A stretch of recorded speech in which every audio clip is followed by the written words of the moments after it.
दोस्तों नमस्कार, मैं हूं डॉक्टर प्रदीप प्रसन्न। आप भी प्रसन्न होंगे ऐसी आशा ही नहीं, पूर्ण विश्वास है। आप सबका स्वागत है मेरे चैनल हिंदी की बिंदी पर। तो आइए आज कुछ नया सीखते हैं नए टॉपिक के साथ।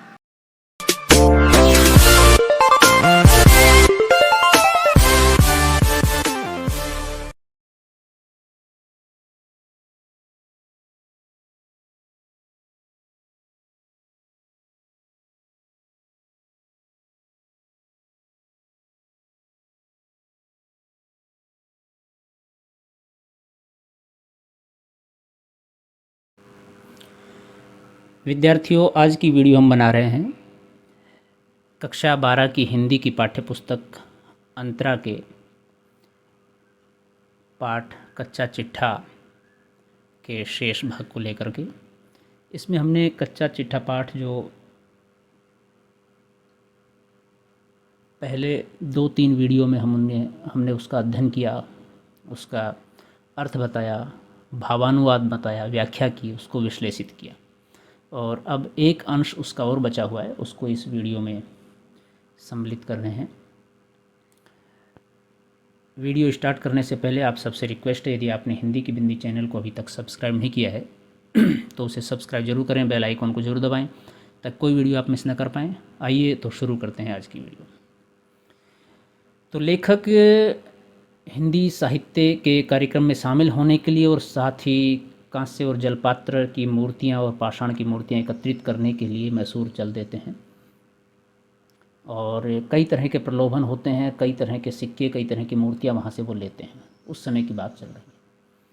अपराह्न यानी कि दोपहर में मैसूर जाने के लिए स्टेशन आया। गाड़ी ने रेंगना शुरू ही किया था कि एक आदमी कुछ चित्र ले आया और गाड़ी के साथ साथ चलने लगा।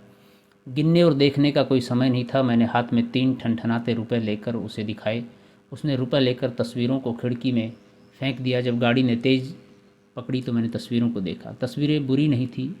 यहाँ होती तो 5-5 रुपये प्रत्येक तस्वीर के अवश्य देता। सौदा अच्छा रहा। आज के दिन वे 25-25 रुपये से कम की नहीं मिलेंगी। यानी कि चलते चलते भी कुछ चीज़ें हाथ लग गई लेखक को। मैसूर पहुंचकर अधिवेशन में सम्मिलित हुआ। मैसूर के युवराज सभापति थे। अधिवेशन में कोई खास बात न थी। अधिवेशन समाप्त होने पर हम लोग रामेश्वरम गए। तालपत्र की पुस्तक का न मिलना अभी तक कसक रहा था, यानी कि लेखक को तालपत्र की पुस्तक न मिली थी। मैं कैसे मन को समझा सकता था कि खलीफा मंडी में बटोरने से शेर भर अन्न भी नहीं मिलेगा। अर्थात जहाँ बहुत अधिक मात्रा में यहाँ मूर्तियाँ हो, पाषाण हो, तालपत्र हो, और वहाँ पर मुझे एक मूर्ति भी न मिले, एक पत्र भी न मिले, तो बड़ा ही अटपटा सा लगता है।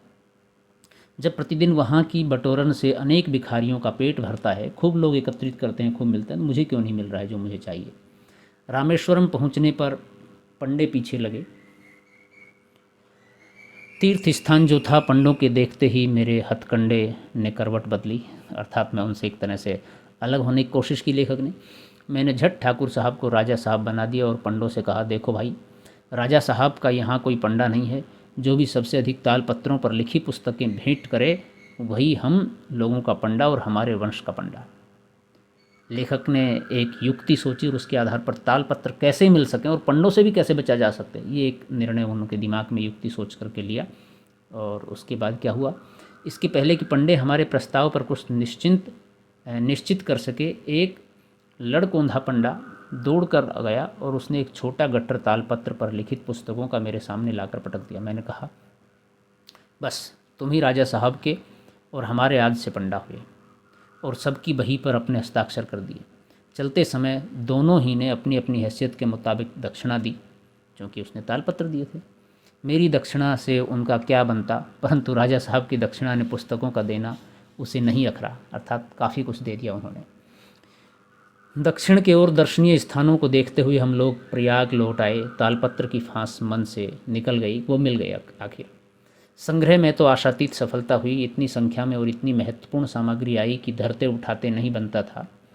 लगभग 2000 पाषाण मूर्तियाँ, 5-6 हज़ार मृण मूर्तियाँ, कई हजार चित्र, 14,000 हस्तलिखित पुस्तकें, हजारों सिक्के, मनके, मोहरें इत्यादि, यानी कि बहुत सारी सामग्री संग्रह में एकत्रित लेखक ने की मैसूर के टूर से। इनका प्रदर्शन और संरक्षण कोई हंसी खेल नहीं है। लोगों की शिकायत थी कि म्यूनसिपलिटी में इनके लिए स्थान बहुत छोटा है। बात ठीक ही थी। पर इसका कारण स्थान का संकुचित होना नहीं था। 8 बड़े बड़े कमरे इसके लिए निर्धारित कर दिए गए थे। कारण था सामग्री का अधिक होना। चीज़ों का विस्तार, संग्रहालय के पृथक विशाल भवन का निर्माण अनिवार्य हो गया, परंतु उसके लिए बहुत धन की आवश्यकता थी। यह म्याऊं का ठोर था। सहसा एक बात सूझ गई, इस हथकंडे की दाद चाहूँगा। म्यूनिसिपैलिटीज़ एक्ट में एक धारा है कि एग्जेक्टिव ऑफिसर मुकदमा चलाने के स्थान पर हर्जाना यानी कि तवाना लेकर समझौता कर ले। दूसरे नगर में भवन निर्माण की अनुमति देने में म्यूनिसिपैलिटी की नियमित शुल्क भी लेती थी। इन दोनों मदों से 20,000 रुपये साल आया होती थी। हमने बोर्ड एवं संयुक्त प्रांत की सरकार से यह स्वीकृति ले ली कि इस आय का संग्रहालय निर्माण कोष बना दिया जाए। इस प्रकार इस कोष में 10 वर्ष के भीतर 2 लाख रुपए एकत्रित हो गए। जैसे जल बिंदु निपातेन क्रमशः प्रयुते घटे सहेतु सर्व विद्या नाम धर्मस्य च धनस्य। अर्थात थोड़ा थोड़ा जल भी एकत्रित हो तो बहुत हो जाता है वो। इसी तरह से बहुत सारी चीज़ें आप एक घड़े में जैसे जल की तरह जल एकत्रित हो जाता है, धीरे धीरे करके बूंद बूंद से जला घड़ा भरता है। इस तरह से विद्या, धर्म और धन का भी संचय हम कर सकते हैं। डॉक्टर पन्नालाल ICS, जो उस समय सरकार के परामर्शदाता थे, के सौजन्य और सहायता से कंपनी बाग में एक भूखंड भी भवन के लिए मिल गया। अब केवल शिलान्यास और भवन निर्माण की देर रह गई। मैंने सोच रखा था कि जवाहरलाल नेहरू जी से शिलान्यास करवाऊंगा। उनकी मेरी आप सदारी और उनकी संग्रहालय के प्रति निष्ठा के कारण उचित ही था। मैं सिर्फ मौके की ताक में था। वह मौका आ गया। प्रयाग में मुझे देखते ही जवाहरलाल जी ने कहा, व्यास, तुम्हारे म्यूजियम की इमारत न बनेगी। पर मैंने नम्रता से मुस्कुराते हुए उत्तर दिया, यह मेरा अहद है कि जब तक आप उसका शिलान्यास न करेंगे मैं उसे अपनी ज़िंदगी में बनने न दूंगा।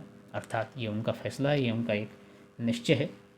ऐसा उन्होंने सोचा था।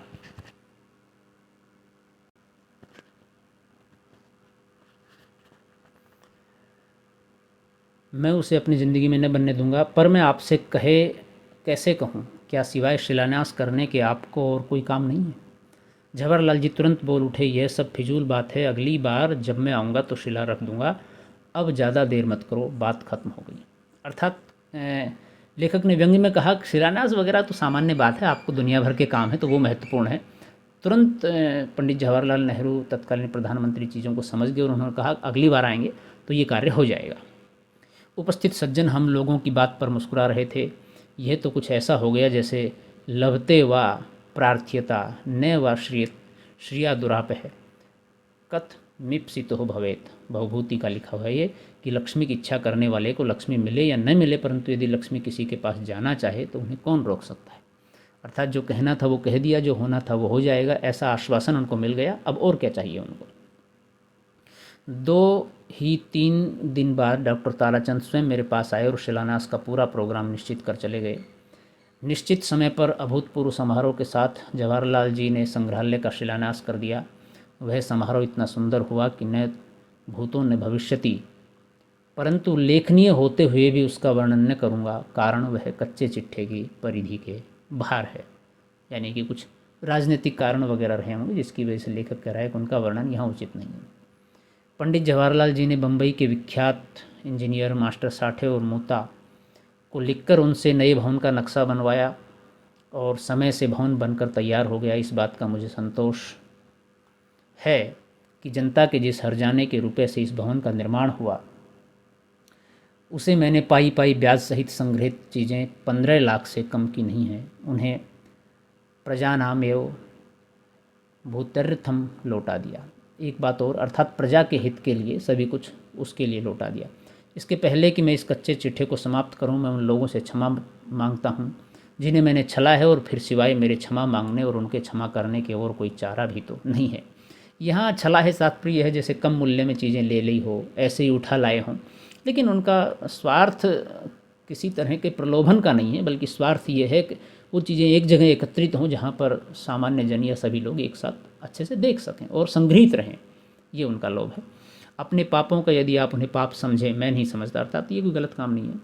प्रायश्चित तो मैंने लिख कर लिया, परंतु समाप्त करते करते मैं ऐसी कृतघ्नता का पाप नहीं कर सकता जिसके प्रायश्चित का शास्त्र में भी विधान नहीं है। यह संग्रहालय 4 महानुभावों के सहाय्य और सहानुभूति से बन सका है। राय बहादुर कामता प्रसाद कक्कड़ तत्कालीन chairman, his Highness Shri Mahendra Singh जू देव, नागोद नरेश और उनके सुयोग्य दीवान लाल भार्गवेंद्र सिंह, जिनके भरूत और भुमरा संग्रह के कारण संग्रहालय का मस्तक ऊंचा है, और मेरा स्वामी भक्त अर्दली जगदेव, जिसके अथक परिश्रम से इतना बड़ा संग्रह संभव हुआ। ठाकुर ने ठीक ही कहा है। इसमें एक महत्वपूर्ण बात यह है कि लेखक अपना जिक्र नहीं कर रहे हैं, लेकिन उनका बहुत बड़ा योगदान है इस संग्रह को स्थापित करने में, संग्रहित करने में। कि शामिल मैं पीर में शरीर मैंने राखी भेद, हिम्मत कपाट को उधारे जो उधरी जाए, ऐसी ठान ठानई तो बिनाहू जंत्र मंत्र किए, सांप के जहर को उतारे तो उतरी जाए। ठाकुर कहत कुछ कठिन न जानो आज, हिम्मत किए तो कहो कहा न सुधरी जाए। चारी जने चारी हो दिशा ते चारों कौन गही, मेरू को हिलाए के उखारे तो उखरी जाए। यानी कि जब कोशिश करे तो व्यक्ति कुछ भी असंभव नहीं है, साध्य हो सकता है। वह हिमालय को, पर्वत को उखाड़ना चाहे तो वह भी उखाड़ सकता है। हिम्मत होनी चाहिए, साहस होना चाहिए, कठिन से कठिन मार्ग भी सरल हो सकता है। सांप का जहर भी उतर सकता है, यदि ठान ले तो बड़े बड़े कपाट भी खुल सकते हैं, पीड़ाएं भी समाप्त हो सकती है। मैं तो केवल निमित्त मात्र था, अरुण जी के पीछे सूर्य था। मैंने पुत्र को जन्म दिया, उसका लालन पालन किया, बड़ा हो जाने पर उसके रहने के लिए विशाल भवन बनवा दिया, उसमें उसका गृह प्रवेश करा दिया। उसके संरक्षण एवं परिवर्धन के लिए एक सुयोग्य अभिभावक डॉक्टर सतीश चंद्र काला को नियुक्त कर दिया, और फिर मैंने संन्यास ले लिया।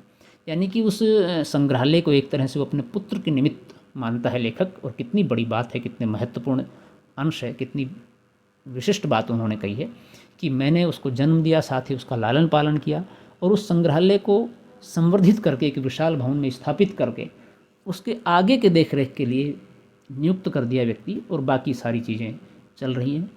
तो ये था कच्चा चिट्ठा पाठ, लेखक के द्वारा लिखा गया बहुत ही सुंदर पाठ। तो विद्यार्थियों, आज की वीडियो में ही समाप्त करते हैं। आपको कैसी लगी हमें ज़रूर बताएं। अच्छी लगी हो तो उसे लाइक कीजिए, शेयर कीजिए, कमेंट्स कीजिए, और चैनल को सब्सक्राइब करना न भूलें। आपके मन में कोई सवाल है, कोई जिज्ञासा है, कोई प्रश्न है तो आप पूछिए, हम उसका जवाब देंगे। नेक्स्ट वीडियो में नेक्स्ट टॉपिक के साथ फिर मिलते हैं। तब तक के लिए शुक्रिया, नमस्कार।